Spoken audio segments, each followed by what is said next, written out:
수술은 100세 시대에는 꼭 하셔야 됩니다. 노화를 굉장히 증가시키는 병이 있어요. 바로 온몸의 장기가 더 빨리 늙는다고 생각하시면 됩니다. 계속 작은 외상을 반복적으로 주게 되면 백내장이 빨리 와서 비비지 않는 것, 그리고 피하시는 것 해볼 수 있는 방법이 되겠습니다. 백내장을 예방하는 두 가지 중요한 영양소가 있어요. 백내장은 구체적으로 무엇이고 어떤 증상이 나타나나요? 백내장은 우리 눈에 초점을 맞춰주는 자동 초점 시스템인 렌즈가 뿌옇게 변하고 기능을 완전히 상실하는 걸 이야기합니다. 너무나도 슬프죠. 우리가 20, 30대까지는 가까운 거 멀리 있는 거 다 자유자재로 내가 쳐다만 보면 바로 초점이 맞췄어요. 저도 지금 카메라도 잘 보이고 마이크도 잘 보이는데 갑자기 내 손에 있는 지문을 보라 하면 잘 안 보이거든요. 지금 손금을 이렇게 보라 그러면 이렇게 해야지 보여요. 그래서 이게 이 정도만 보여도 그래도 괜찮은 건데 이렇게 내 팔보다 멀어지면 되게 슬프잖아요. 이게 초점을 맞춰주는 기능인데요. 내가 밥을 먹을 때 위가 저절로 움직이듯이 불수의적으로 내가 이거를 확 맞춰줘야지 선택하지 않아도 저절로 움직이는 이 수정체라는 기능이 떨어지고, 게다가 이게 투명해요. 완전히 그 투명성을 잃고 불투명해져서 노랗고 아예 나중에는 거의 갈색까지 되는 거를 백내장이라고 합니다. 백내장이 발생하는 원인은 무엇인가요? 발생하는 가장 첫 번째 원인은 우리가 막을 수 없는 노화예요. 흰머리가 생기는 것처럼 누구나 이게 기능이 떨어지고 보통은 40대 초반부터 확 느끼기 시작하는데, 우리가 노화를 느끼는 40대에 가장 처음 느끼는 게 바로 노안입니다. 우리 몸이 좀 늙어가거나 피부가 처지는 건 알지만 늙었다고 생각을 잘 안 하시는데, 늙었다고 생각하는 가장 첫 번째 증상이 가까운 게 안 보이는 노안이고요. 그 다음에 눈이 점점점 침침해져서 60대가 되면 이제 돋보기를 써도 잘 안 보이는 백내장이 오게 되고, 이렇게 증상이 계속 진행하게 돼서 이게 노화의 진행 속도와 비슷하게 가는 거죠. 노화를 굉장히 증가시키는 병이 있어요. 바로 당뇨인데요. 당뇨가 있으신 분들은 온몸의 장기가 더 빨리 늙는다고 생각하시면 됩니다. 당뇨가 심하신 분들은 모든 몸의 장기가 10년은 늙었고 실제로 외모도 조금 더 빨리 늙어요. 백내장도 더 빨리 옵니다. 그래서 당뇨 백내장이라는 진단명이 따로 있을 정도로 당뇨 있으신 분들, 특히 조절 안 되시면 조절력도 떨어지고 빨리 백내장이 옵니다. 근데 이런 분들 사실 빨리 수술하면 안 돼요. 당뇨는 망막의 병을 일으키는 실명의 1위 질환인데 백내장 수술 빨리 하면 당뇨 망막병증이 또 악화됩니다. 그래서 빨리 한다고 해서 그 좋은 영향을 끼치는 건 아니어서 빨리 오지만 빨리 해서는 안 되는 그런 상황입니다. 근데 이런 당뇨나 이런 노화는 사실 좀 막을 수도 없고, 오면은 뭐 당 조절 잘하는 거는 해볼 수 있지만 어쨌든 내가 확 다 없앨 수 있는 건 아니잖아요. 세 번째는 내가 조심할 수 있습니다. 바로 외상이에요. 외상은 크게 다치는 것도 좀 조심을 해야 되겠지만 비비는 습관이 굉장히 큰 역할을 합니다. 그래서 우리가 그 아토피 환자분들은 정말 많이 너무 심하게 비빌 수밖에 없거든요. 너무 가려우니까요. 가려운 것 자체가 너무 괴로우니까 비비게 되는데, 이 비비는 게 너무너무 심하면 마이크로 트라우마, 계속 작은 외상을 반복적으로 주게 되면 백내장이 빨리 와서 아토피 있으신 분들은 20대 때도 수술을 하는 경향이 되게 많아요. 그래서 좀 안타깝죠. 그래서 비비시는 습관을 아예 없애시면, 저는 아예 그냥 모기로 손 올리지 말라고 하거든요. 왜냐면 손 자체에서 결막염도 생길 수 있는 균도 많고 말분 템펫에도 일어나고 손이 안 좋아요. 그래서 모기로 손 올리지 말라고 말씀드립니다. 그래서 비비지 않는 거는 여러분들이 좀 신경 써서 해보실 수 있는 부분입니다. 네 번째는 10% 정도의 백내장 관여에 있는 자외선 차단입니다. 저희 안과 선생님들 중에 60세 넘으신 분들은 이제 백내장이 정말 턱끝까지 올라왔으니까요. 백내장이 진짜 안 오길 바라시거든요. 요즘 좋은 렌즈가 많이 나와서 사실 백내장 수술 해도 되는데, 그래도 안 오고 싶어서 정말 이 행동을 많이 합니다. 밖에 나가서 밥을 드셔야 될 때 햇볕을 결국에 봐야 되잖아요. 그래서 모자 당연히 쓰시고요. 모자만 써도 자외선 50% 차단됩니다. 모자도 굉장히 챙이 넓은 모자를 남자 원장님, 60세 원장님이 쓰세요. 그리고 선글라스 낍니다. 선글라스 밖에 나갈 때마다 늘 끼세요. 선글라스 90% 정도 차단돼요. 그리고 옆으로 선글라스 사이로 들어오는 빛도 차단하고 싶으셔서 칭칭 스카프까지 감으시고 가시는데, 이게 제가 한 원장님만 본 게 아니에요. 이렇게 하시는 여러 원장님을 봤습니다. 그 정도로 자외선 차단이 또 눈 건강에, 백내장에 굉장히 중요하고, 황반변성이나 이런 병도 일으키니까 자외선 차단도 여러분들이 쉽게 할 수 있는 백내장 예방입니다. 다섯 번째는 백내장의 또 가장 큰 원인이 스테로이드 복용이에요. 스테로이드는 내가 스테로이드를 복용할 일이 있나라고 생각하실 수 있는데, 가장 많이 쓰는 스테로이드 복용은 알레르기입니다. 알레르기 너무 심하신 분들은 항히스타민제로 안 돼서 스테로이드를 저용량으로 몇 년을 드시는 분도 있습니다. 바르는 피부 스테로이드도 몇 년을 바르면 백내장 빨리 옵니다. 이거는 스테로이드성으로 오는 백내장의 양상이 굉장히 특이해서 후낭아운탁이라고 그래서 저희가 더 쉽게 알 수 있고요. 그리고 심지어 척추나 어깨 주사 맞으시는 것 때문에 생기시는 분도 있고, 저는 예전에 윤곽 주사를 여러 대 맞으셔서 그게 스테로이드 들어가 있는 성분이 있고 없는 성분이 있는데 들어가 있는 성분을 맞으셨나 봐요. 그것 때문에 백내장이 오신 젊은 여성분들 봤습니다. 그래서 이러한 약 성분 때문에 백내장이 빨리 오는 경우도 있습니다. 그 외로 뭐 드물게 뭐 눈에 방사선 치료를 받으셨거나 하는 것도 가능성이 있겠습니다. 원장님께서 추천하시는 백내장 예방 방법은 무엇이 있나요? 네, 백내장 예방 방법은 방금 말씀드린 원인을 다 하나하나씩 모두가 다 제거를 하는 게 좋겠죠. 근데 만약에 당뇨가 안 오게 하고 싶다면 당뇨는 가장 큰 예방이 비만을 예방하는 거기 때문에 그렇게 해서 당뇨를 예방하거나 아니면 당뇨가 왔어도 정말 잘 조절되는, 요즘 약이 정말 잘 나와서 식습관으로 조절을 하시려고 안 하셔도 됩니다. 그래서 나한테 맞는 약을 잘 찾아주는 의사 선생님을 만나서 당 조절을 잘 하시는 거, 이거 굉장히 중요하고요. 비비지 않는 것, 그리고 자외선을 피하시는 것, 이 두 가지도 저희가 해볼 수 있는 방법이 되겠습니다. 그리고 이외에도 이건 다 이제 피하고 조심해야 되는 건데요. 백내장을 예방하는 두 가지 중요한 영양소가 있어요. 두 가지는 바로 첫 번째는 비타민C, 두 번째는 글루타치온입니다. 글루타치온은 미백주사라고 해서 굉장히 유명한 주사인데요. 주사제로 맞아야지만 효과가 있긴 합니다만 요즘은 영양제가 너무 발달해서 흡수율을 많이 높인 글루타치온이 많이 나오고 있어요. 저도 어떤 의사 선생님이 만드신 필름 형태의 글루타치온을 꼭 챙겨 먹고 있는데, 그런 형태의 글루타치온이나 아니면 리포조말 글루타치온이라고 글루타치온을 굉장히 흡수율을 리포점 이렇게 싸서, 리포점이 기름막으로 싸는 거거든요. 그렇게 싸서 드시는 그런 글루타치온의 흡수를 높이는 그런 약을 드셔도 되겠습니다. 그리고 비타민C는 뭐 꼭 고용량은 아니더라도 하루에 조금이라도 드시면 좋겠는데, 드실 때 하루 3번 드시면 좋습니다. 왜냐하면 5시간 만에 다 몸에서 빠져나가거든요. 그래서 비타민C 한 번 드신다고 좋은 게 아니고 나눠서 3번 드시는 것을 권유드립니다. 고용량을 드시는 게 더 도움된다는 보고는 없고요. 저용량이라도 빈도수를 더 많이 드셔서 계속 우리 몸의 비타민C 농도가 높아지게 하면 우리 피부도 하얘지고 자외선을 받아도 기미나 이런 게 좀 덜 생기고, 똑같이 수정체의 투명한 그 투명성도 기미가 끼듯이 갈색으로 변하는 그 백내장도 예방해주는 중요한, 이거는 많은 논문으로 증명이 된 바 있습니다. 추천하시는 영양제도 있으신가요? 저는 비타민C는 그 영양제는 우선 원료를 보셔야 되거든요. 원료가 괜찮은지. 그리고 사실 좋은 회사에서 나온 게 불순물이 적어요. 영양제의 독성은 그 영양 성분 때문이 아니고 같이 들어간 독성 물질 때문이에요. 그래서 그런 것들을 좀 따져가면서 드시려면 아무래도 브랜드가 좀 괜찮은 영양제를 드시는 게 좋겠습니다. 비타민C는 뭐 요즘 과하게 비타민, 메가 비타민을 먹어야 된다 이런 논란이 많이 있는데, 저는 사실 그 부분은 잘 모르지만 논문을 찾아보면 메가 비타민을 먹는다는 게 더 효과가 있다는 논문은 아직은 없고요. 백내장을 억제하는 약으로 비타민C가 있는 건 사실이고, 비타민C는 아무리 좋은 약도 5시간 이내면 다 분해가 돼서 소변으로 빠져나갑니다. 그래서 아무리 많이 먹어도 빠져나가니까 조금 빈도를 높여서 하루 3번 드시는 거, 식후 3분에 드시는 것을 권유드립니다. 그리고 글루타치온은 이제 주사를 맞는 것도 굉장히 좋은데, 그 리포조말로 쌓여 있어서 흡수율을 높이거나 아니면 먹는 약이 아니라 좀 설화로 먹거나 이렇게 필름 형태로 먹어서 흡수율을 높인다든지 그런 흡수율을 높이는 방법 쪽으로 가시는 걸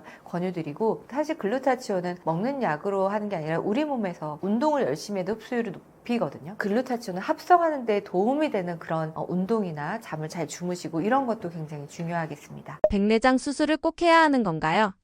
백내장 수술은 100세 시대에는 꼭 하셔야 됩니다. 정말 저는 백내장 수술을 미루는 거를 정말 너무, 이거는 모두가 다 아셔야 된다고 생각하는데요. 언제까지 수술을 꼭 해야 되냐면요, 80세까지입니다. 80세까지 어느 정도 보인다고 하더라도 꼭 그때 수술을 꼭 받으십시오. 왜냐면 80세 넘어서는요, 여기저기 다 아프고요. 그리고 약간 인지장애도 떨어지게 됩니다. 그래서 내가 잘 안 보인다, 보인다에 대한 인지가 좀 떨어지는데, 게다가 또 잘 안 보이게 되면 인지가 더 빨리 떨어집니다. 그리고 뼈가 부러지거나 이러면 잘 안 붙는 시기가 되는데, 골절이나 이런 게 백내장과 굉장히 연관성이 크고 그 리스크를 높여주기도 하고요. 그리고 80세가 넘으면 수정체 주변에 수정체를 매달게 하는 끈들이 굉장히 약해집니다. 그래서 수술할 때 리스크가 어마무시하게 올라가요. 그래서 백내장이 심하지 않아도 백내장 수술 후에 시력이 바로 안 나올 가능성과 회복이 더딜 가능성, 그리고 수술하고 나서 수정체가 렌즈가 들어있는 인공수정체가 조금 틀어질 가능성, 이런 것들이 너무나도 많이 높습니다. 높아집니다. 그리고 시력이 잘 보인다고 하더라도 실제로 시력을 쟀을 때 0.23밖에 안 나오는 경우도 허다해서 만약에 이 영상을 보시는 분들이나 아니면 어머니 아버지가 80세가 넘으셨는데 백내장 수술 안 하셨다 그러면 꼭 안과에 가셔서 실제 시력을 한번 재보세요. 내가 뿌옇게 보인다고 하더라도 보이긴 다 보이니까 나 잘 보여라고 말씀하시는데 실제 시력은 0.23밖에 안 나오시는 분들 많이 있거든요. 만약에 그런 상태에서 운전을 계속 하시거나 그러면 그거 자체도 위험하고, 그리고 정말 미루다 보면 더 중요한 몸에 문제가 생겨서 더 뒷전으로 하게 되고, 그러다가 90세가 넘어서까지 백내장 수술을 안 하면 그런 분들을 수술을 받아주는 안과가 많지 않을 수도 있습니다. 왜냐면 리스크가 훨씬 커지기 때문에요. 그래서 저한테 오시는 경우에는 80세가 넘으셔서 수술을 하고 싶은데 여러 군데가 아파서 병원에 장기간 입원하시고 뭐 여러 군데 또 다른 문제를 해결하다가 86세, 7세가 돼서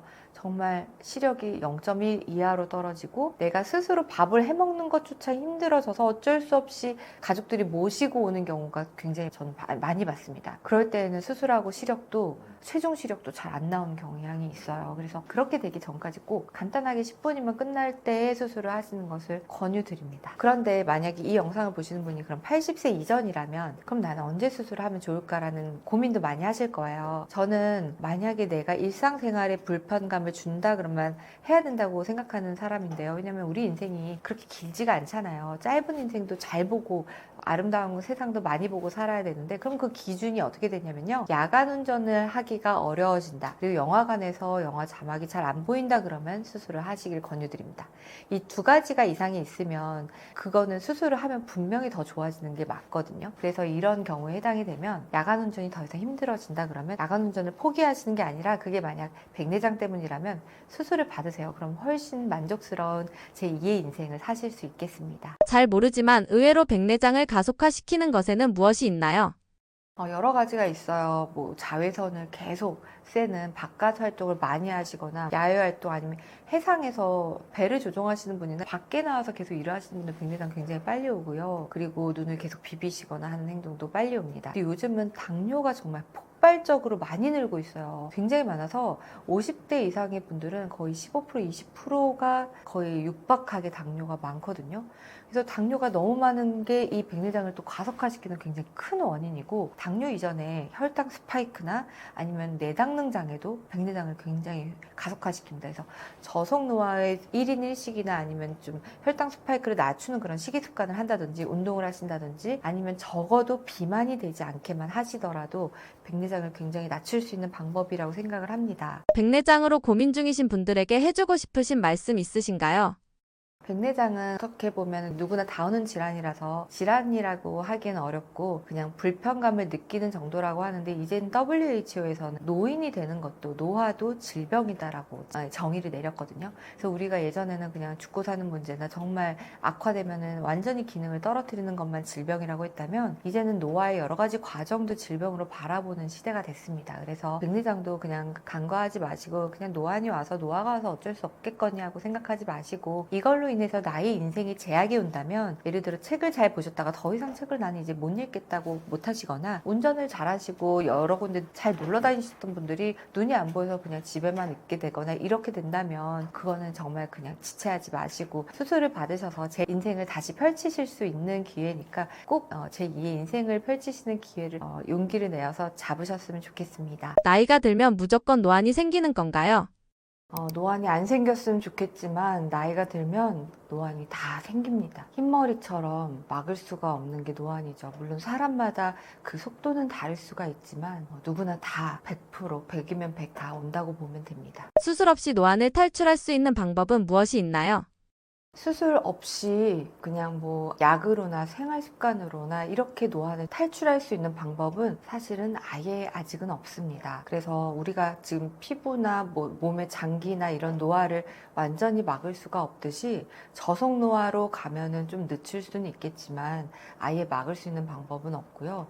그 대신 수술 말고 다른 여러 가지 방법들이 뭐 예를 들어서 처음에 노안이 왔으면 바로 돋보기를 쓰지 않고 가능한 돋보기 없이 보시려고 하는데 좀 더 밝게 보시거나 좀 동공이 작아지는 환경에서 좀 환하게 보시면 잘 보일 수가 있겠고요.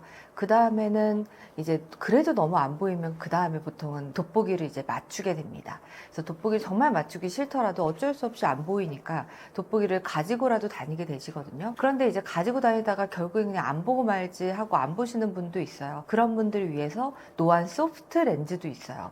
저희 안과 의사들 중에서는 돋보기를 쓰면 아무래도 환자분들한테 좀 신뢰도 가지 않고 해서 노안 소프트 렌즈 쓰시는 분도 꽤나 있거든요. 그래서 노안 소프트 렌즈도 대안이 될 수 있습니다. 그리고 그 다음번엔 사실 수술입니다. 그리고 요즘은 최근에는 정말 수술을 안 하고 최대한 노안 증상을 안 느끼게 하는 방법이 없을까 해서 과거에 녹내장 약으로 나온 필로카르핀이라는 약을 조금 희석한 약이 노안 증상을 개선하는 데에 효과가 있다고 FDA 통과가 되면서 그 약이 이제 우리나라에 곧 출시가 되려고 하는데요. 근데 그 약은 이미 있었던 100년 전부터 썼던 녹내장 안약이고 동공을 좀 작게 만들어서 작게 우리가 실눈을 뜨면은 아무래도 멀리서부터 가까이까지 좀 더 잘 보일 수 있는 그걸 초점 심도라 그러거든요. 많은 거리를 한꺼번에 볼 수 있는. 그래서 노안의 증상이 심지어 뭐 근시도 원시도 살짝 그런 것 때문에 멀리 들 보이는 것까지도 좀 일시적으로 좋아지게 만드는 안약도 나왔습니다. 그런데 그 안약은 이제 일시적이기 때문에 뭐 그날 하루 쓰고 뭐 효과는 사라지는 그런 안약이 되겠습니다. 노안을 방치하면 어떤 위험 요소가 있나요?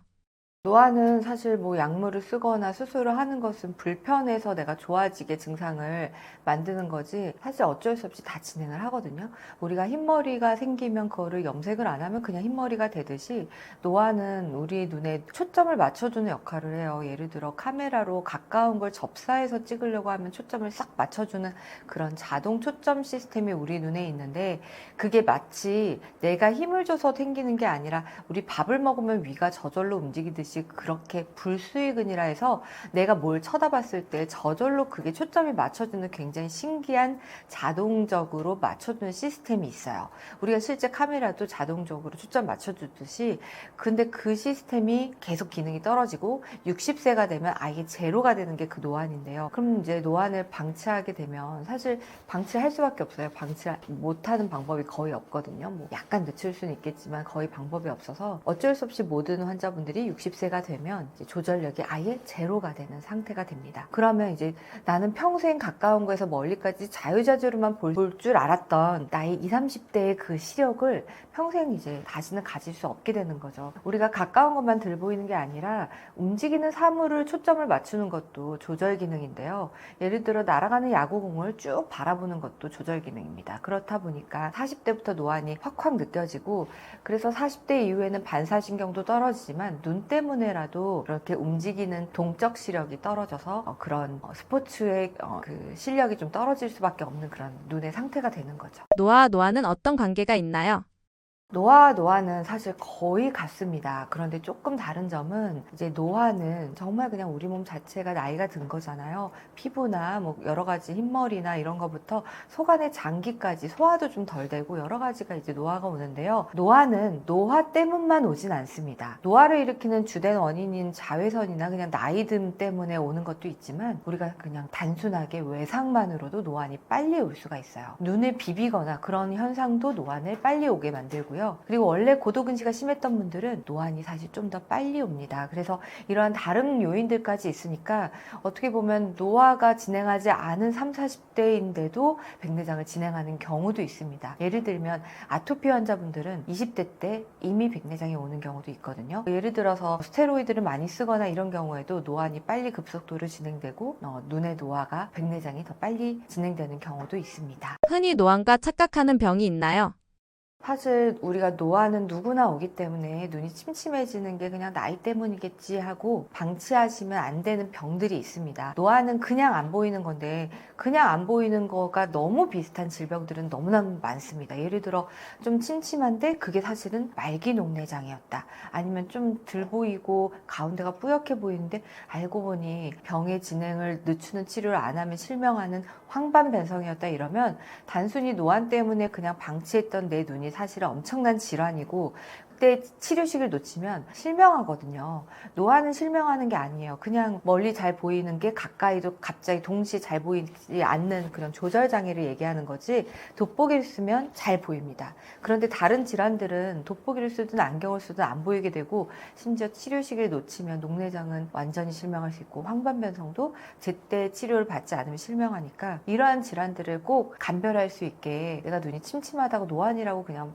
판단 내리지 마시고 꼭 안과에 오셔서 노안도 진단을 받으시는 게 좋겠습니다. 노안은 언제부터 진행되며 증상이 무엇인가요? 노안은 정확히 얘기하면 10대부터 진행을 하는데요. 말이 안 되죠. 근데 정말 10대부터 진행합니다. 왜냐면 때는 6cm, 5cm도 보여요. 굉장히 가까이 이것도 보입니다. 그런데 10대만 지나면 20대가 되면 이제 10cm 이내가 잘 안 보일 수 있어요. 그리고 30대가 되면 15cm 이내가 좀 안 보이고요. 40대가 되면 25cm, 50대가 되면 40cm 이내가 안 보입니다. 이렇게 사실 서서히 진행을 하는 건데, 우리가 이렇게 볼 일은 잘 없으니까 내가 느끼는 증상은 보통 40대 초반인 25cm 이내가 안 보일 때, 갑자기 화장을 하려고 내 눈에 눈썹을 붙이려고 아니면 아이라인을 그리려고 하는데 잘 안 보이고요. 얼굴에 모공을 보려고 했는데 갑자기 모공이 뿌옇게 보이고, 가까이 보려고 하는데 잘 안 보이는 시기는 40대부터입니다. 예를 들어 치과 의사라든지 약사님이 약전을 본다든지 아니면 보석 세공사라든지 아주 미세한 가까운 거를 봐야 되는 미세 조립 전문가라든지 이런 분들은 이미 40대 초반부터 돋보기를 쓰는 경우도 있습니다. 그리고 원시가 있거나 멀리가 굉장히 잘 보이는 1.5, 2.0의 환자분들은 더더욱 원시 때문에 가까운 걸 더 빨리 느끼게 되죠. 그리고 그때부터 팍팍팍 진행을 합니다. 정말 말도 안 되게 돋보기를 바꿔도 또 바꿔야 되고 1년마다 바꿔야 되고 굉장히 진행을 빨리 하다가 60세 때 완전히 조절력이 제로가 됩니다. 정말 하나의 초점밖에 보이지 않는 거죠. 그 다음에는 이제 동공을 좀 줄여서, 동공이 작아지면 초점 심도라고 해서 조절력이 전혀 없어도 좀 더 많은 거리를 잘 볼 수 있거든요. 그런 거에 의존해서 살게 되는 겁니다. 그런데 이렇게 가까이 안 보이는 거가 정밀 작업을 하시지 않는 분들은 가까운 게 안 보이는 것부터 느끼지 않습니다. 노안의 가장 첫 시작의 증상은 대부분은 갑자기 초점을 옮겼을 때 뿌얘지는 거거든요. 예를 들어 제가 핸드폰을 막 1시간 동안 보다가 갑자기 누군가 불러서 딱 봤을 때 갑자기 뿌옇게 안 보이는, 이렇게 초점이 바로바로 옮겨지는 게 느려지는 현상이 노안의 첫 번째 느끼는 증상이 됩니다. 그래서 많은 분들이 직업적으로 뭐 컴퓨터를 많이 쓰고 계시다가 상사가 불러서 딱 쳐다봤는데 갑자기 뿌옇게 안 보여서 내가 눈이 뭔가 잘못된 줄 알았다고 병원에 오시는데요. 그게 사실은 노안 증상의 가장 첫 번째 느끼는 가장 흔한 증상입니다. 두 번째는 가까운 거를 많이 오랫동안 보다 보니 머리가 아프시다는 게 두 번째 또 흔한 증상입니다. 그래서 가까운 게 안 보이는 게 아니고 보이긴 보이는데 굉장히 머리가 아프고 두통이 오고 눈도 아프고 그렇다고 오는데요. 그게 이제 건조증이나 아니면 뇌에 문제가 있나 하고 생각해서 MRI도 찍어보시는데 사실은 노안 때문일 가능성도 굉장히 높습니다. 수술을 받게 된다고 하면 어떻게 진행되나요?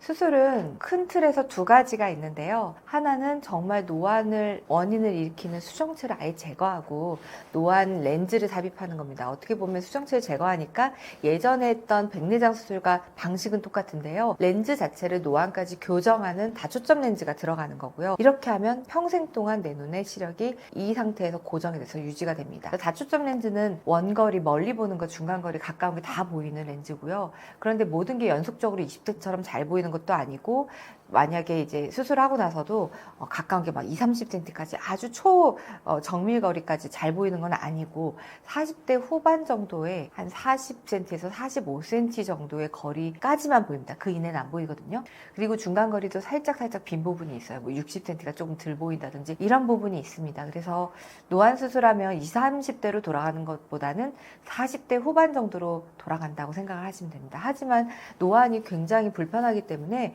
50대 중반 이후에는 정말 컴퓨터도 안 보이시는 분도 많거든요. 그런 분들이 이 수술을 하면 그때보다는 훨씬 낫고, 그리고 더 진행을 안 하고 계속 유지가 되니까 평생 간다는 면에서도 굉장히 좀 효과가 좋은 거죠. 그래서 예전에는 이 수술이 나오기 전에 이런 기술이 없었기 때문에 굉장히 획기적으로 발전을 한 거죠. 그런데 노안백내장 수술 이후에 뭐 뿌옇게 보이고 이게 맞지 않아서 빛번짐이 심하고 이런 부작용들이 꽤나 있었는데 요즘은 정말 많이 좋아져서 만족도는 굉장히 높은 상태입니다. 두 번째는 내가 수정체 수정체 자체를 제거하고 싶진 않고 노안이 심하지 않다. 만약 55세 이하의 눈이다라고 하시면 그런데도 돋보기를 정말 1도 쓰기 싫은 굉장히 외모는 젊어 보이는 영피프티이신 분들도 요즘 많거든요. 그런 분들은 돋보기 쓰는 순간 자기 나이가 드러나니까 정말 너무너무 쓰기 싫어서 예전에 책도 많이 읽으셨다가 이제 책도 이제 안 읽고 가까운 것도 그냥 메뉴판도 안 보고 이러신 분들 많거든요. 이런 분들은 노안 렌즈 삽입술을 백내장 수정체를 제거하지 않고 할 수가 있습니다. 이거는 홍채 위에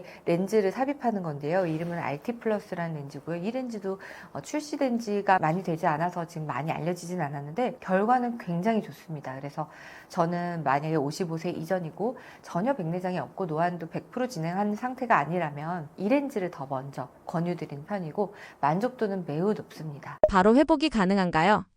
위험할까봐 걱정이 됩니다.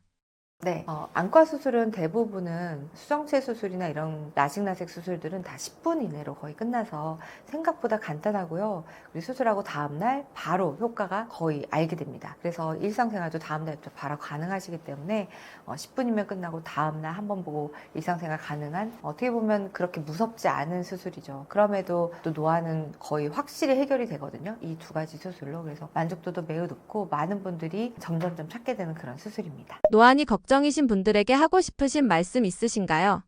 노안은 사람마다 거의 비슷하게 오거든요. 그런데 노안이 진행하는 거는 사실 여쭤보면 증상이 또 제각각이에요. 왜냐면 노안이 빨리 오는 분들은 멀리가 너무 잘 보이시는 분인데 멀리가 조금이라도 덜 보이는 예를 들어 시력이 1.2, 1.5가 아니고 0.7, 0.8 이런 분들은 노안을 잘 못 느끼십니다. 왜냐면 그분들은 난시나 근시가 있을 가능성이 높고 그래서 그것 때문에 노안이 생각보다 10년은 더 늦게 오는 경우도 있어요. 하지만 결국에는 다 누구나 오는 게 노안이고 100세 시대에는 결국에는 한 번은 이 노안을 해결해야 되는 그리고 백내장까지 오는 걸 해결해야 되는 수술을 받으셔야 됩니다. 그래서 이것에 대해서는 나 포함해서 모두가 다 같이 오는 거기 때문에 어떻게 보면 병이라고 볼 수는 없는 부분이고 그래서 자연스러운 변화니까 이거에 대해서는 너무 걱정하실 필요도 없고 결국에는 해결해야 되는 문제구나 하고 당연하게 받아들여야 될 숙제같이 생각을 하시는 게 좋겠습니다. 그래도 노안이 너무 불편하니까 어떻게 보면 좀 슬픈 거잖아요. 내가 가까운 거, 중간거리, 먼 거를 자유자재로 봤던 게 이제 다시는 볼 수가 없다는 게 굉장히 슬픈 일이고 사실 모든 분들이 상상도 하지 못한 경우가 많거든요. 이게 누구나 옴에도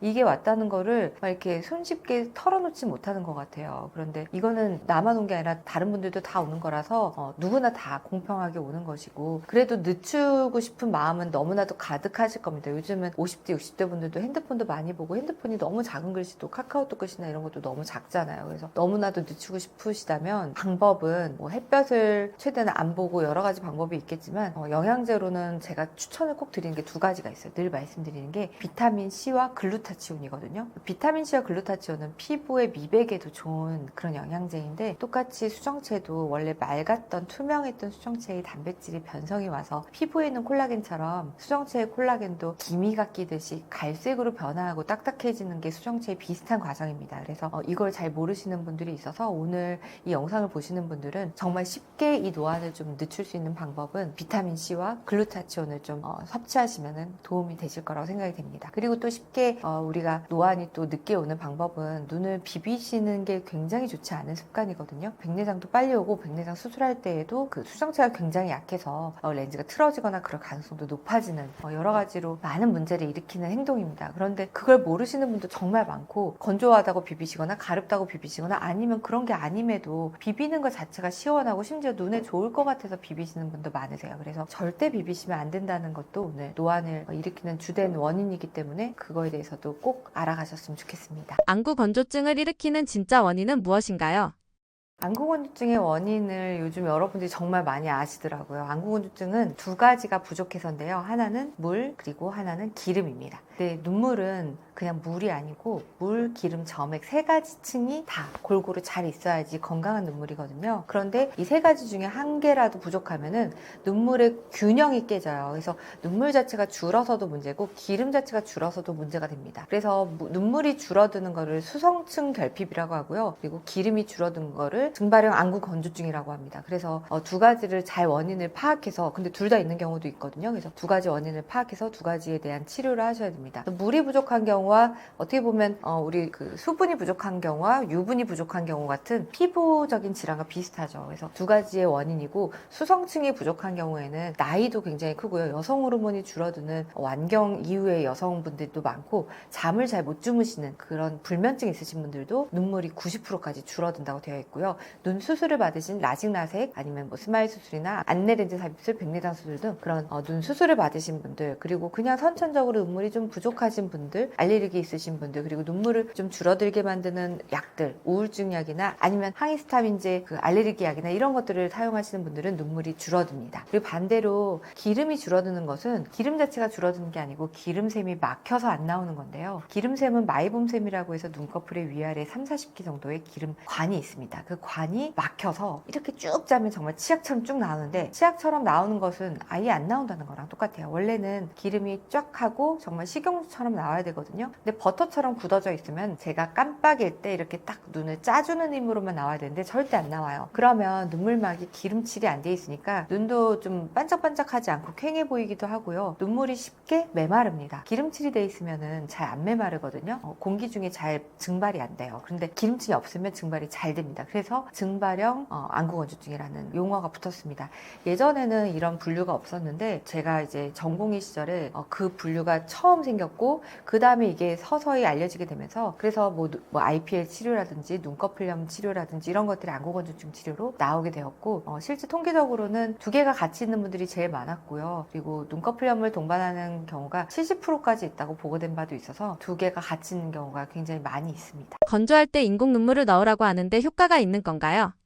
인공 눈물 넣으면 되지 않나요? 라는 질문도 많이 하세요. 인공 눈물이 효과가 없어요? 이런 질문도 많이 하시고요. 인공 눈물은 어떤 거냐면요, 정말 그냥 물입니다. 우리가 눈물은 물, 기름, 점액 세 가지고, 게다가 그 물은 그냥 물이 아니라 성장인자, 재생하는 것, 그냥 항균, 항염작용이 있거든요. 근데 정말 인공 눈물은 그냥 물이에요. 우리 얼굴에 건조하다고 그냥 물 뿌리면은 어떻게 될까요? 축축해질까요? 미스트 막 뿌리면은 축축하지 않잖아요. 그래도 로션도 바르고 영양크림도 발라야 되고, 그렇게 해도 건조하지 않으니까 속건조를 챙겨야 된다고 뭐 물도 많이 드시고, 아예 뭐 정말 체질을 바꾸시는 분도 있고 하시잖아요. 똑같이 눈물약을 넣는다고 해서 좋아지진 않습니다. 그래서 눈물약은 그 약 한 방울이 우리 눈에 눈물에 30분 정도 나오는 양이거든요. 그러니까 눈물약은 정말 응급처치로 내가 눈물이 너무 없을 때 넣어주는 거예요. 그래서 30분 정도 효과가 있는 겁니다. 그럼 30분 효과가 있으면 하루가 12시간이 깨어있다 그러면 24번을 넣어야 되는 거죠. 근데 24번을 넣을 수가 없잖아요. 그 인공 눈물을 정말 달고 살아도 그게 치료가 되지 않는다면 이거는 안구건조증은 눈물약으로는 해결할 수 없는 지금 상태구나라고 진단을 내리셔야 됩니다. 의외로 모르는 인공 눈물 사용 시 주의할 점이 있나요? 그래서 인공 눈물은 정말 응급처치로 30분간의 눈물을 보충해준다는 느낌 정도로 쓰셔야 되고요. 그래서 건조증을 이 인공 눈물 하나만으로 치료한다는 생각을 하시면 당연히 실망하실 거고 치료가 안 되실 거예요. 그래서 그 이외에 다른 치료들이 같이 병행돼야 되는데, 근데 이제 인공 눈물은 사실은 무해합니다. 왜냐면 우리가 예전에는 병에들은 인공 눈물을 많이 썼는데, 그거는 방부제가 있어서 많이 쓰면 오히려 각막에 해가 된다고 해서 하루에 4번으로 제한을 했고, 그 뒤에 나온 일회용 인공 눈물이 그래서 훨씬 더 지금 병에 들은 것보다 정말 많이 팔리고 있거든요. 그런데 일회용 인공 눈물은 방부제도 없고 그냥 물이기 때문에 아주 무해한 그냥 눈물약이에요. 근데 이게 인공 눈물 너무 많이 넣으면 오히려 눈에 좋지 않다는 이야기는 인공 눈물이 아예 원래 좋은 눈물을 씻겨 내려가게 할 수도 있고, 이 인공 눈물 자체가 자극이 될 수도 있고, 요즘은 그 인공 눈물 그 미세 플라스틱 이슈도 좀 있어서 그런 부분들이 다 이제 합쳐져서 생기는 이유이지, 인공 눈물 자체의 성분은 문제가 되지 않습니다. 그런데 어떤 분들은 인공 눈물이라고 하고 넣고 있는 안약을 저한테 보여주는데 충혈 억제제를 넣고 있는 경우도 있어요. 아니면 다른 성분이 들어있는 그런 것들을 뭐 스테로이드가 섞인 그런 인공 눈물이라고 생각하고 넣고 있는 경우도 있으세요. 그런 것들은 인공 눈물이 아니고 더 위험한 것들이에요. 예를 들어 충혈 억제제는 정말 약국에서 눈 충혈돼서 빨갛게 됐을 때 안구건조증을 갑자기 치료할 수 있다고 해서 받아서 쓰시는 경우가 굉장히 많거든요. 넣고 나면 시원하고, 그리고 또 충혈도 확 좋아지니까 왠지 좋아진 느낌으로 쓰시는 분들이 많은데, 이거는 우선 계속 쓰면 약화가 떨어집니다. 내성이 굉장히 심하게 생기고, 반대로 내성도 심하게 생길 뿐더러 끊는 순간 갑자기 더 나빠집니다. 그래서 이거는 정말 약간 독 같은 약이기 때문에 저는 아예 처음부터 쓰지 마시라고 말씀을 드려요. 그래서 이런 뭔가 성분이 있는 안약을 쓰는 건 아닌지 한번 살펴보시면 좋겠습니다. 시력이 좋아도 안구 건조증이 있다면 위험할 수 있나요? 시력은 각막과 수정체와 망막이 다 건강해야지 좋은 시력이 나오는데요. 안구건조증은 그 눈알의 문제가 아니고 눈알의 윤활유적인 문제이기 때문에 아예 또 시력과는 별개로 생각하시면 됩니다. 그래서 시력이 좋다고 해서 안구건조증이 없다는 절대 아니고요. 그런데 안구건조증이 너무 심하면 우리가 핸드폰 카메라에 로션을 발라놓은 것처럼 좀 뿌옇게 보일 수는 있거든요. 김이 서린 것처럼 눈물막이 매끈하지 않고 자꾸 깨지면 거기 깨진 부위로 빛이 막 퍼지면서 상이 올바르게 들어가지 않아서 안구건조증이 심했을 때 시력이 떨어지는 경우는 있어요. 그런데 반대로 뭐 시력이 너무 좋다고 해서 안구건조증이 없다는 아니고, 눈이 너무 좋으신데도 늘 눈이 피곤하고 뻐근하고 아침에 눈 떴을 때 뻑뻑하고 심지어 너무 통증이 있고 아니면은 갑자기 굉장히 아픈 통증이 확 느껴지는 그런 분들도 있고, 이 모든 것들이 다 안구건조증 증상이니까 시력과는 사실 무관합니다. 안구 건조증을 예방할 수 있는 간단한 방법이 있나요? 안구건조증은 기본적인 우리가 생활 습관에서 예방할 수 있는 방법들이 여러 가지가 소개가 돼 있는데, 생각보다 좀 너무 간단하지만 그렇지만 굉장히 또 효과가 있어서 제가 지금부터 말씀드릴게요. 뭐 예를 들어 히터 바람이나 선풍기 바람이 나한테 직접적으로 오지 않게 한다, 뭐 이런 것들이 진짜 안구건조증 가이드라인에 있거든요. 이 안구건조증 가이드라인은 전 세계 안과 의사들이 몇 박 며칠을 숙박을 해서 만든 가이드라인이 개정이 돼서 이렇게 나오는데, 정말 거기에 그런 이야기가 써 있습니다. 그리고 만약에 바람이 부는 곳에 외출을 하시거나 아니면 뭐 자전거를 타시거나 그런 바람이 많이 느껴지는 환경에 있게 된다면 꼭 고글을 써라, 이런 것도 있어요. 근데 그것도 사실 생각보다 효과가 있습니다. 이건 너무 당연한 거 아니야 라고 생각하면서 하든 안 하든 별 효과 없을 것 같은데 생각하실 수 있는데 효과가 있고요. 그리고 핸드폰이나 뭔가에 집중하는, 컴퓨터에 집중하는 업무적인 거를 많이 해야 될 때 우리가 생각보다 눈 깜빡임이 확 줄어요. 우리가 눈싸움 할 때 눈이 아프거든요. 눈을 뜨고 있을 때 감지 않는 시간이 10초가 지나기가 어려워요. 그런데 계속 눈을 뜨고 있으면 아프잖아요. 근데 우리가 뭔가 집중해서 놓치지 않으려고 계속 보면은 그때 눈을 잘 안 감습니다. 감는 순간 그 순간의 장면을 놓치거든요. 그래서 뭔가 예를 들어서 중요하게 집중해야 되는 작업을 한다든지 아니면 영화를 볼 때 자막을 놓치지 않아야 된다든지 이럴 때 우리가 생각보다 눈을 안 감아요. 그때 건조증이 굉장히 악화가 될 수 있어요. 그날 굉장히 눈이 필요하실 수 있거든요. 그래서 그런 집중해야 될 작업을 해야 될 때만 우리가 한 방울에 30분 효과 있다는 인공 눈물을 넣으시거나 아니면 중간에 잠깐 쉬시고 눈을 감고 좀 편안하게 계시거나 아니면 눈을 누르는 것도 살짝 비비는 게 아니라 눌러서 눈꺼풀에 있는 마이봄샘의 기름이 조금 나올 수 있게 그렇게 하는 것도 방법이 되겠습니다. 그리고 이제 우리가 작업을 하시다가 먼 산을 보라고 이런 말씀 많이 하는데 먼 산 보기 쉽지 않아요. 왜냐면 옆에 창문이 있는 것도 아니고 만약 없는 경우에는 다 있는 것도 아니고 없는 경우에는 볼 수가 없잖아요. 먼 산 보는 것과 똑같은 효과가 그냥 눈 감는 거거든요. 눈을 감으면 갑자기 동공도 커지고 편안하게 내가 초점을 잡아주려는 근육도 이완이 됩니다. 그래서 그냥 편안하게 눈을 좀 감고 한 10에서 20초 정도 쉬었다가 다시 작업을 하시는 것도 권유드립니다. 그리고 이런 것들은 이제 쉽게 할 수 있는 거고요. 조금 더 노력을 하신다면 마이봄샘 폐쇄라고 해서 기름샘 막히는 걸 또 예방할 수 있는 게 두 가지 방법이 있는데요. 첫 번째는 세수하실 때 눈썹 있는데도 마치 화장을 지운다는 생각으로 깨끗하게 씻어주는 겁니다. 화장하신 여성분들은 눈꺼풀이 좀 깨끗한데 안 하시거나 아니면 남성분들은 눈꺼풀에 각질이 많이 껴있어서 마이봄샘 폐쇄가 일어나는 경우가 많으세요. 그러면 기름이 안 나오니까 건조증이 그것 때문에도 악화될 수 있습니다. 그리고 두 번째는 따뜻한 찜질을 하는 건데요. 우리가 버터를 상온에 내놓고 1분, 2분 만에 아니면 5분 만에 녹지 않는 것처럼 눈꺼풀에 있는 딱딱한 기름샘이 바로 녹진 않으니까 42도에 15분 이상 하는 그런 찜질을 하셔야 되고요. 물수건은 5분 만에 다 식어버리고, 그래서 따뜻한 찜질을 오래 할 수 있는 기계라든지 아니면 정말 그 마스크팩 같은 거를 하시는 것을 추천드립니다. 그래서 그 눈꺼풀 마이봄샘이 심각하게 막히신 분도 정말 이거를 계속하면 좋아지시긴 하거든요. 마이봄샘은 쉽게 좋아지지 않기 때문에 따뜻한 찜질을 2-3번 아니면 10번 해도 좋아지지 않고요. 제 경험상은 이제 저희 병원에서는 마이봄샘 관리하는 프로그램이 있어요. 눈꺼풀을 이제 다 녹인 다음에 기름을 다 배출해주는, 묵은 기름을 쫙 짜주는 프로그램이 있는데 그거는 10번부터 시작을 합니다. 10번을 해야 효과가 있거든요. 근데 그거는 어쨌든 10번을 오셔야 되니까 시간적인 제약이 있으신 분들은 못 오시잖아요. 그럼 제가 환자분들에게 눈 마사지기를 쿠팡에다 검색을 하면 5만 원에서 10만 원 굉장히 그렇게 비싸지 않게 살 수가 있어요. 그거를 매일매일 3개월을 꾸준히 하시면 좋아진다고 말씀드려요. 근데 이게 생각보다 쉽지 않은데 그 정도로 눈꺼풀 막힌 거를, 기름샘 막힌 거를 치료하기가 쉽진 않지만 치료를 하면 굉장히 눈이 편안해지고, 한 번 치료해서 맑은 기름으로 모든 기름샘이 막힌 게 다 뚫리면 그 다음에 유지가 잘 됩니다. 그래서 저는 이 방법도 굉장히 추천해 드리는 방법입니다. 원장님께서 추천하시는 안구 건조증에 좋은 제품이 있나요?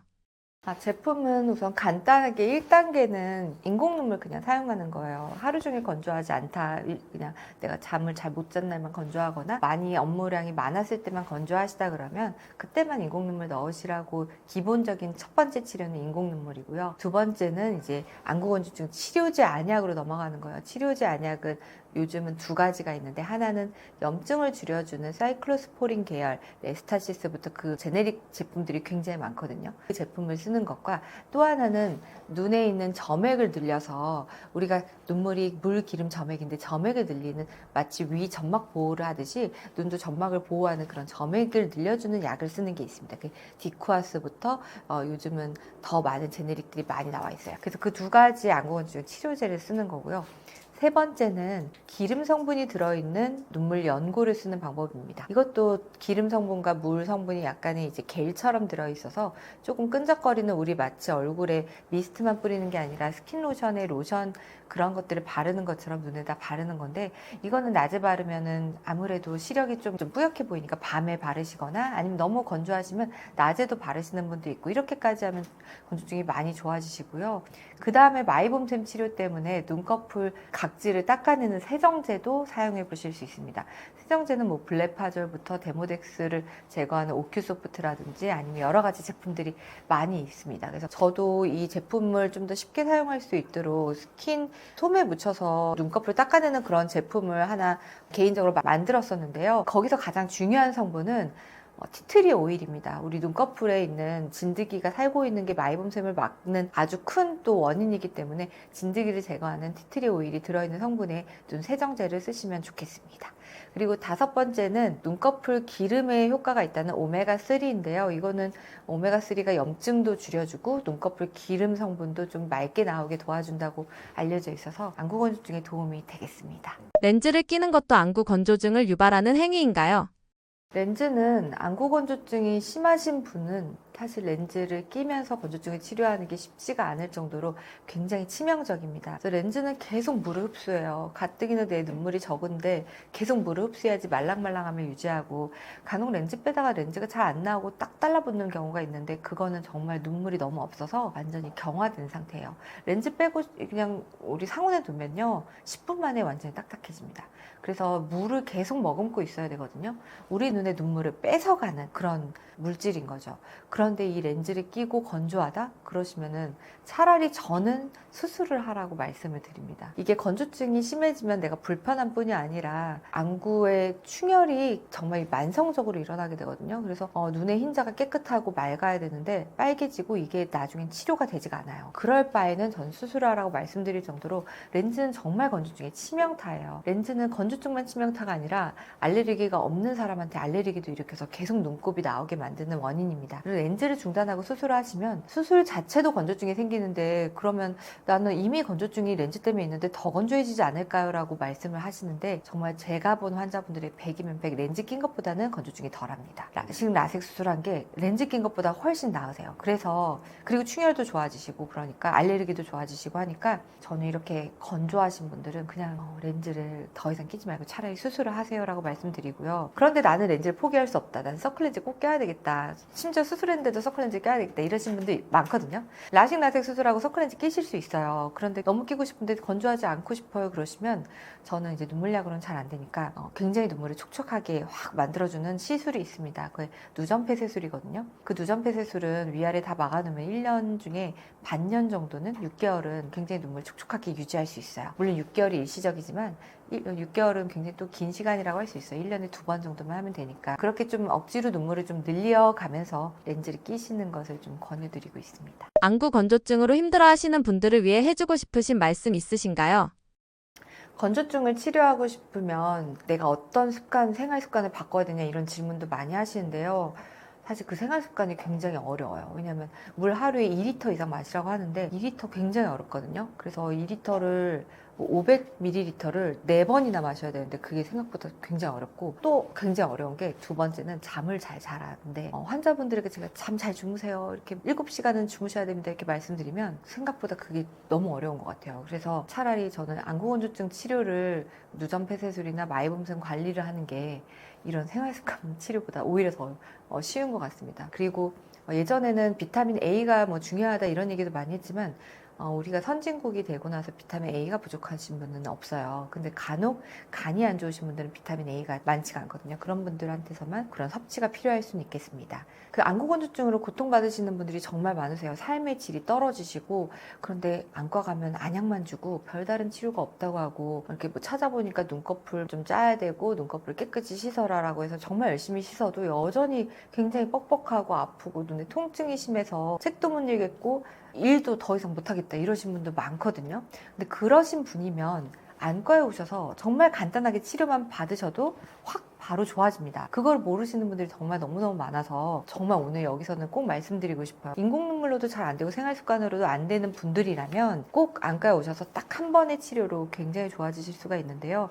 이 치료는 티포스라고 전 세계 안과 의사들이 모여서 만든 그 가이드라인에도 떡하니 나와 있는 굉장히 효과가 좋은 치료입니다. 딱 두 가지인데요. 하나는 누전폐쇄술입니다. 누전폐쇄술은 눈물이 내려가는 하수구가 코로 연결이 돼 있어요. 위아래 조그만한 구멍이 있거든요. 그 하수구를 그냥 막는 거예요. 막는 거는 녹는 실, 그냥 실이 사실은 이렇게 우리 섬유에 쓰는 그런 실이 아니라 우리 모든 인체에 쓰는, 꼬맬 때 쓰는 실은 굉장히 딱딱한 철사 같은 실이거든요. 그런 철사 같은 실을 살짝 조그맣게 잘라서 여기에 살짝 마개를 넣는 겁니다. 그러면 이 녹는 실은 6개월 동안 서서히 녹아서 없어지면서 나중에는 이제 우리 몸에 분해돼서 소변으로 빠져나가게 되거든요. 그래서 굉장히 안전한 시술인데, 어떻게 보면 이제 좀 단순한 시술이죠. 우리가 세면대에 그냥 그 마개를 막는 겁니다. 그래서 물이 넘쳐나는 거죠. 안구건조증에서 어떠한 안약보다도 내 눈물을 따라가는 게 없어요. 내 눈물은 항균, 항염작용에 재생작용까지 있기 때문에 가장 좋은 건 내 눈물이 많은 거예요. 그래서 내 눈의 눈물을 그렁그렁하게 해주면, 이건 진짜 한 번만에 위아래 막는 거를 한꺼번에 하시면 눈물띠가 정말 확 늘어납니다. 그리고 눈도 굉장히 촉촉해지고 아침에 늘 빡빡해서 뜰 때마다 눈이 아팠던 분들 바로 그 증상이 없어지세요. 두 번째는 마이봄샘의 묵은 기름을 한꺼번에 쫙 빼주는 치료예요. 우리가 아무리 딱딱한 기름이 막혀 있어도 다 녹아요. 따뜻한 찜질을 하면 아무리 딱딱한 버터도 다 녹아서 흐물흐물 없어져서 물이 되는 것처럼 다 녹습니다. 그래서 찜질을 최대한 15분 이상 하고, 저희는 이제 20분을 하거든요. 그래서 최대한 다 녹인 다음에 그걸 일일이 다 짭니다. 그래서 묵은 기름을 한번 쫙 배출해주면 맑은 기름이 나와서 기름만 잘 나와도 건조증 증상이 없어지거든요. 그래서 눈물과 기름 둘 중에 하나라도 잘 나오게 만들면 좋아지기 때문에 이 두 가지를 한꺼번에 하시는데 30분이면 끝나서 이 치료 받으시면 정말 확 좋아집니다. 그래서 이거는 가까운 안과에서도 받으실 수 있는 부분이니까, 누전폐쇄술과 마이봄샘 치료를 하는 안과가 있다면 거기에서 치료를 받으시면 정말 안구건조증 굉장히 증상이 많이 좋아지실 겁니다. 현대인의 눈피로의 원인 위험한 습관은 무엇이 있나요? 눈피로의 원인은, 위험한 습관은 우리 너무 장기간 동안 핸드폰 보는 거죠. 너무나도 피로하게 느껴지고 밝은 빛을 굉장히 오랫동안 보고 또 눈 깜빡임도 줄고 가까운 근거리를 보니까 눈에 있는 구조물이나 근육도 굉장히 긴장된 상태거든요. 그래서 어느 정도 눈을 좀 감으시고 쉬었다가 보는 그런 과정이 필요한데, 요즘은 기본이 그냥 누워서 1시간 이상, 1시간은 짧죠. 2시간, 3시간 동안 핸드폰을 쳐다보고 있고, 지금 이 영상을 보시는 분도 아마 그러고 있으실 수 있는데, 그것 때문에 눈이 굉장히 피로하죠. 눈 건강에 좋은 음식에는 어떤 것들이 있나요?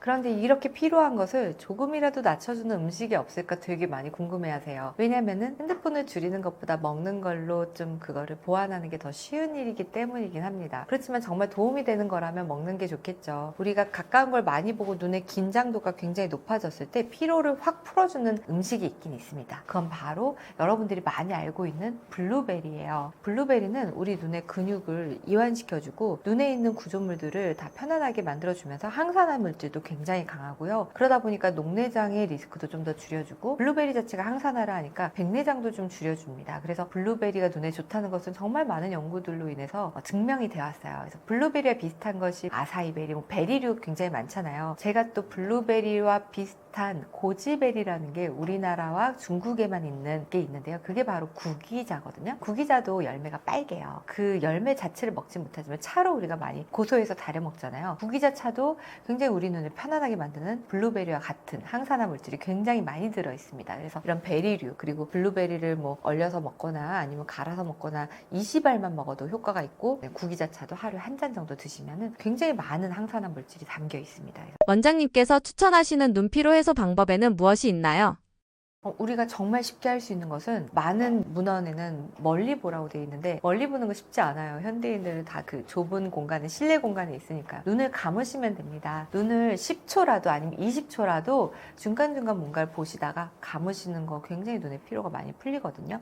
그리고 뭔가를 보시다가, 지금도 유튜브 보시다가 제 말씀을 이렇게 들으시면 좋은데 저를 굳이 안 보고 들으시면 좋잖아요. 그래서 눈을 감거나 아니면 크게 좀 꽉 감아주는 것도 굉장히 눈에 도움이 돼요. 꽉 감아준다 그러면 그때 기름이 쫙 나오면서 눈의 피로도가 조금 더 풀립니다. 그리고 잠을 잘 주무시는 것도 눈을 쉬게 하는 방법이에요. 불면증 있으신 분들이 다 눈도 같이 굉장히 필요합니다. 그래서 불면증을 사실 치료하기가 어렵긴 하지만 좀 눈을 최대한 많이 붙이시고 불면증을 좀 치료하시면 눈도 같이 건조증과 피로도가 많이 좋아지고요. 그리고 또 쉽게 할 수 있는 것이 따뜻한 찜질인데요. 따뜻한 찜질은 제대로 하셔야 돼서 저는 가능한 한 눈 마사지기를 그냥 하나 구매하시라고 합니다. 그래서 5만 원에서 10만 원이면 괜찮은 눈 마사지기를 요즘은 쉽게 구매할 수 있어서, 그 눈 마사지기에서 마사지 기능은 저는 그냥 빼고 따뜻한 찜질만, 온열 찜질만 하루에 15분 정도 하시면 그것도 굉장히 눈의 피로도가 풀리는 습관이 되겠습니다. 의외로 잘못 알고 있는 눈 건강에 좋다는 음식이 있다는데 어떤 건가요? 의외로 잘못 알고 있는 눈 건강에 좋은 음식이 바로 되게 의외일 수도 있는데 당근입니다. 당근 많이 먹으면 야맹증이 좀 좋아진다 그래서, 예전에 1900년도에 그 2차 세계대전이 일어났을 때 당근을 너무 많이 먹은 병사들이 밤에 너무 잘 보여서 그 전투를 승리했다, 뭐 이런 얘기도 있거든요. 당근을 많이 먹으면 눈이 좋아지는 건 사실인데, 우리나라 국민들은 대부분 영양 섭취가 잘 돼 있어서 비타민 A 또는 베타카로틴, 당근에 많은 그 영양소가 그렇게 부족하진 않습니다. 그래서 생각보다 당근은 20개씩 먹고 나 눈 좋아져야지 하시는 분들에게 차라리 블루베리 20알을 드시라고 말씀을 드리고, 차라리 루테인을 좀 섭취하시라고 말씀을 드리거든요. 그래서 당근이 생각보다는 그렇게 우리 몸에, 눈에 필요하진 않다는 것이 의외로 잘못 알고 있는 음식입니다. 원장님께서 추천하시는 눈에 좋은 영양제가 있나요? 저는 눈에 추천하는 영양제가 3가지가 있습니다. 첫 번째는 정말 유명한 루테인. 루테인은 우리 망막의 색소입니다. 눈 안에 망막이 있거든요. 망막은 가장 중요한 눈의 신경이에요. 필름 같은 거죠. 카메라에서 필름이 망가지면은 아무리 뭐 다른 거가 다 잘 돼도 안 보이는 거거든요. 필름에서 그 신경 전달 물질을 통해서 우리 뇌로 가서 인지를 하는 건데요.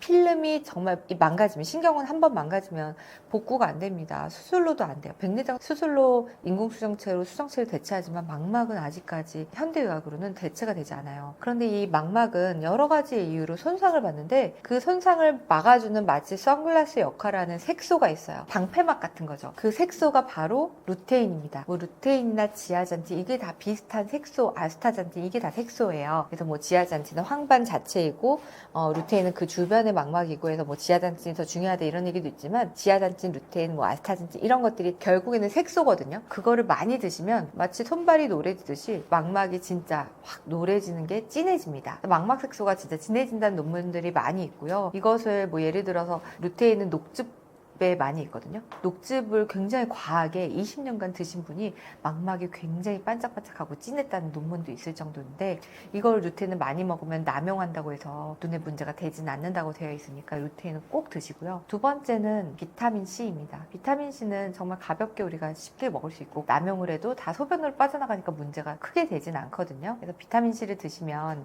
우리 눈의 수정체의 노안이 진행하는 속도가 느려진다고 되어 있기 때문에, 비타민 C도 또 좋은 항산화제이기 때문에 권유를 드리고요. 세 번째는 글루타치온입니다. 우리 눈에 노안이 오는 게 사실은 가장 큰 여러분들의 문제인데, 노안은 비타민 C와 글루타치온 두 가지가 굉장히 도움이 많이 된다고 여러 논문으로 증명이 되어 있습니다. 그래서 루테인, 비타민 C, 글루타치온 이 3가지를 챙겨 드시면 눈 건강은 정말 열심히 챙겨 드시는 거라고 말씀드릴 수 있고요.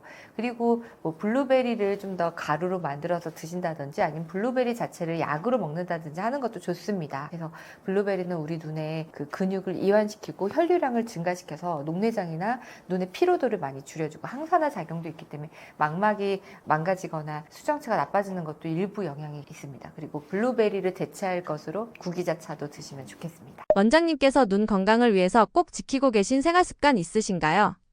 저는 눈 건강을 위해서 가장 쉽게 할 수 있는 게 사실 영양제 먹는 거거든요. 그래서 저는 그 루테인 지아잔틴, 그리고 비타민C 글루타치온은 꼭 챙겨 먹는 편입니다. 오메가3도 드시면 좋지만 그건 이제 건조증에 해당되는 거라서 그 네 가지가 정말 시력과 결부된 아주 중요한 영양제라 가장 쉽게 할 수 있는 방법이고요. 두 번째는 이제 우리 눈의 노화도 온몸의 노화와 직결되기 때문에 혈당 스파이크를 막는 행동을 하는 게 좋겠습니다. 그래서 굉장히 과당 음료를 섭취한다든지 아니면 탄수화물을 많이 먹고 누워 있는다든지 이런 행동을 좀 안 하는 게 좋고, 사실 비만도 좀 가능한 한 예방해야 되는데 그것도 쉽지는 않죠. 뭔가를 안 하는 게 먹는 것보다는 훨씬 더 어려운 일인 것 같습니다. 그래서 뭔가 비만으로 가지 않고 저속노화 쪽의 방법들을 여러 가지를 실천하신다면 그게 눈의 노화도 직결이 되는 행동이고요. 세 번째는 눈 절대 만지지 않기예요. 저는 세안할 때 빼고는 눈을 아예 만지지 않습니다. 눈을 비비는 행동도 노안을 증가시키는 방법이라서 그것도 쉽게 할 수 있는 방법이라서 그렇게 하고 있습니다. 그리고 네 번째는 자외선 피하기인데요. 예전에는 막 햇볕을 그대로 바라보기도 하고 그랬던 것 같은데 이제는 절대 햇볕을 바로 바라보지 않습니다. 그게 백내장도 심해지고 망막에도 좋지 않거든요. 햇볕을 2분간 바라봤다가 망막이 타버리는 사례도 꽤 있습니다. 네, 그래서 햇볕을 피하는 것도 좋은데요. 그 햇볕은 자외선만 얘기하는 거고요. 사실 이런 밝은 빛이라든지 핸드폰 빛이라든지 이런 거는 망막이나 아직 수정체에 이상을 준다는 보고는 증명된 바는 아직까지는 없습니다. 그래서 블루라이트 차단을 해야 되냐 안 되냐 논란도 많이 있었는데 결국에 미국 안과학회에서는 블루라이트가 안구에 해가 된다는 광고를 하지 말라는 그런 성명을 냈을 정도로 그거에 대한 논란은 지금 아직까지도 증명이 되지 않은 상태고요. 하지만 자외선은 좋지 않다는 것은 너무나 많은 연구가 있습니다. 피부나 다른 노화에 좋지 않은 것처럼 눈에도 자외선은 굉장히 치명적이라서 모자만 쓰고 다니셔도 50% 차단이 되고 선글라스 끼시면 90% 차단이 되니까 아주 맑은 날에 햇볕을 바라보는 행동을 좀 줄이시고 야외 활동이 잦아진다면 모자나 선글라스 챙기시면 눈의 건강에도 반드시 도움이 되실 거라고 봅니다. 지금까지 영상을 시청해 주시면서 궁금하신 거 정말 많으셨을 텐데요. 제가 여러분들이 궁금하실 만한 것들만 모아서 제 개인 유튜브 채널에 많은 소개를 하고 있습니다. 저희 안과 언니라고 치면 제가 이제 6만 유튜버로 활동을 열심히 하고 있거든요. 그래서 거기 댓글도 제가 직접 다 답글을 남겨드리고 있으니까 궁금하신 거 있으면 언제든 편안하게 여쭤봐 주시고요. 그리고 실제로 내 눈에 어떤 예방책이나 치료가 어떤 게 필요한지 자문만 구하시러 오셔도 좋으니까 저희 병원에 방문해 주셔서 내가 어떤 생활 습관을 가지면 좋고 어떤 영양제를 먹어야 되는지 이런 질문도 좋으니까요. 그래서 지금 여기서 궁금하셨던 것이 더 궁금하시다면 질문 리스트 같은 거 적어 오셔서 저희 병원에 방문해 주셔도 좋겠습니다. 저희 병원은 지금 이 방송을 들으시는 구독자분들이 그래도 쉽게 올 수 있는 위치에 있어요. 저희가 9호선 신논현역에 지하철역이 연결되어 있는 힐링안과라는 곳에서 제가 근무를 하고 있거든요. 저는 거기에서 많은 전국에서 아니면 해외에서도 오신 분들이 눈 검사를 하시고 내 눈의 건강을 위해서는 어떤 게 필요한지를 많이 여쭤보시는데 그런 게 이제 다른 안과에서는 그냥 치료 위주라면 저는 예방이나 지금 눈 상태가 어떻고 앞으로 어떻게 관리를 해야 되는지 이렇게 위주로 말씀을 좀 드리는 편이에요. 그래서 내 눈에 각각에 맞는 관리 방법 이런 것도 궁금하시면 언제든 편안하게 찾아오셔서 이 방송 보시고 오셨다고 말씀해 주시면 제가 친절하게 진료를 봐드리도록 하겠습니다.